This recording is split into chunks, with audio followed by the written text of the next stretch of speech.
What's up, YouTube? It's your boy AP, and last night we had a really big patch for Path of Exile 2.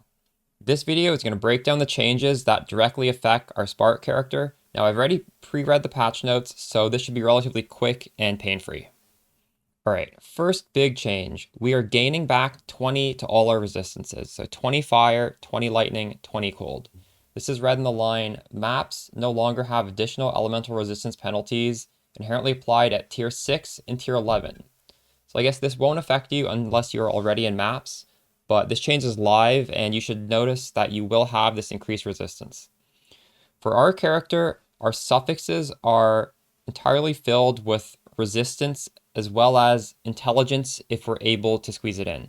So this patch is a buff in that we need less resistance, so we'll be able to get more intelligence on our gear.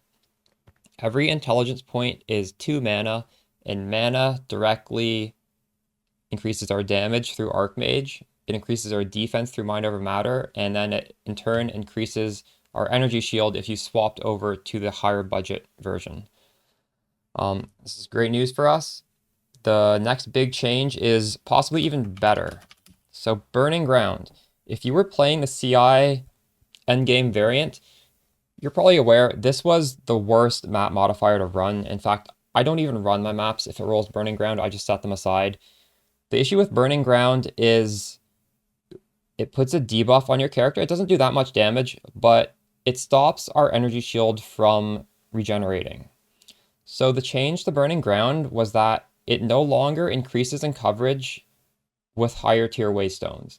So Burning Ground was pretty manageable in 1 to 5 waystones, and then it got really nasty as you got into the higher tiers up to T15. So now it's going to be a little bit more manageable. I don't know if this is going to mean you're going to want to start running Burning Ground on the CI characters, but if you do happen to accidentally put in a Burning Ground Waystone, it's going to be a lot less punishing. Alright, so next up is Electrocute. Our build permastuns enemies using Electrocute. Now this mechanic has 25% harder build up. What does this mean? This means that you're going to need to hit enemies a few more times before they get electrocuted. Now, I've played a few maps already on this patch, and the way this feels is you're likely going to, instead of electrocuting on the first hit, probably need 2 to 3 hits. So it's going to be a little bit less powerful. I still think the glove slot is not very competitive, and I would still use the gloves. You don't really notice it on magic and rare monsters because Spark, it just fills the screen, right? You're going to get 2 to 3 hits almost instantly. They're still going to get disabled. I couldn't even notice, but you do notice it on the white monsters because they die in like 1 to 2 hits anyways. So a lot of them are dying without getting electrocuted. Now, from my feel, it didn't really matter. Like white monsters are generally not going to kill you, and they're dying so fast, they're dying before they get electrocuted. It's not really an issue, but that is the biggest quote-unquote nerf to our build here. That we are no longer electrocuting directly on the impact of a first spark. We now need to hit a couple more times. Okay, on to the support gems. A lot of our support gems were buffed. Mobility support no longer has a damage penalty, but it applies 30% less movement speed penalty from 40%. So the way mobility support works, when you have it in and you're casting, you can walk while casting, and you're going to move significantly faster than if you don't have it on. Oops. So this is without mobility support,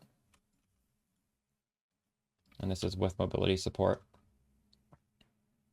This is a nice tech we can use if you don't need to have completely min-max damage. So if you're doing a pinnacle boss, probably don't want to have this on because it is not increasing our damage. You could have something that increases our damage. But for me, at 31,000 tooltip, T15 maps are no issue. So this just lets me hold down my skill at all times while I'm running. I get through the maps faster, therefore I'm making more currency, I'm getting faster XP. So that is an option we can use on our skill gem. Another change to our supports is Rising Tempest. So if you're following this channel, you probably saw my video a few days ago talking about this support that was possibly bugged. Yes, it was bugged and it's being brought down to the expected value. So I was using this before. It's still decent. It's the way it works is just by casting Spark, you get 12% more damage. And if you press Flame Wall and then Spark, now you're getting 24% more damage. And if you throw in either a Cold Snap, which is just, it doesn't do anything, but it's really quick, or you throw down a Frost Wall, now all three different elements, you're doing 36% more damage. It's an option instead of mobility, depending if you want the extra damage or if you want the quality of life of the movement. I would always go quality of life unless you're really struggling with the damage. Our third support that got changed, you could argue, is either a buff, a nerf, or a wash. I would consider it a buff, and I'll go over my explanation. So considered casting used to be a gem that gave us 10% less cast speed, but 25% more damage. Now it gives us 15% less cast speed, but 40% more damage. And the reason I consider this a buff, even though we're losing cast speed to gain even more damage, is that the use case for considered casting is if we don't have enough mana regen on our character, because Archmage is very, very mana intensive.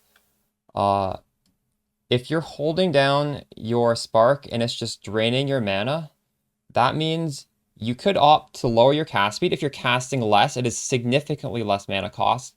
And then instead of just, having to just press your button less so that your mana comes back, you can still hold it down and you're getting this benefit of 40% more damage. That's a lot more damage. So look, if I don't have this on, I actually don't have enough mana regen. It's very slowly trickling down. So I'm making use of considered casting. I don't mind the penalty to cast speed since it just lets me hold down the button. And the damage does go up, 26 to 31, because more damage is very, very impactful.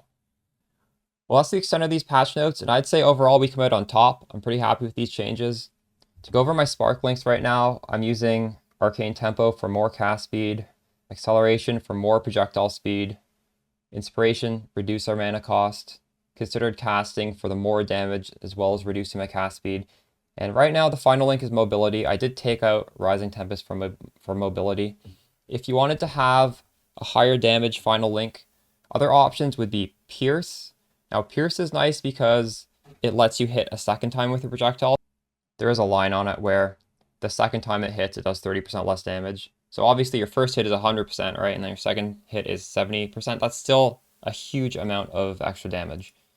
And if you don't want to go for this, or you have Pierce elsewhere, you could go for Persistent Support. I think it's actually on a different link right now. Now this gives us 40% more skill effect duration, which means our sparks last longer, and they're able to bounce around and come back and hit enemies even if they missed on their first pass through. So those are two good options you could throw on there.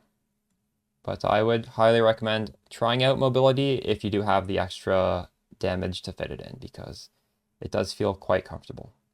All right, short video today. You can catch me live on Twitch. We'll be blasting up some more Ritual. Peace out, guys.